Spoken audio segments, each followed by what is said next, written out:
To process Apple Pay on an iPad, you need to have a compatible device and the necessary hardware. The iPad must be an iPad Air 2 or later, iPad Mini 3 or later, or an iPad Pro, and it must have the NFC chip required for contactless payments. You also need a supported payment terminal or a point-of-sale system that is compatible with Apple Pay. First, ensure that the customer has an Apple Watch, iPhone, or iPad with Apple Pay set up. They must also have added a credit or debit card to their wallet app.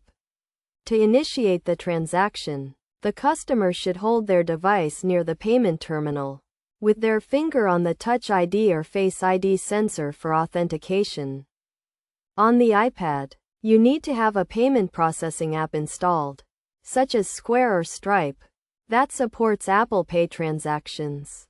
Open the app and select the payment method as Apple Pay. Enter the amount of the transaction and any other relevant details. When the customer is ready to pay, they will hold their device near the payment terminal and authenticate the transaction using Touch ID or Face ID. The payment processing app on the iPad will then receive the payment information and process the transaction. It is essential to ensure that the iPad and the payment terminal are connected to the same network, and that the payment processing app is configured correctly. You should also follow best practices for secure payment processing, such as using a secure network connection and keeping the payment processing app up to date.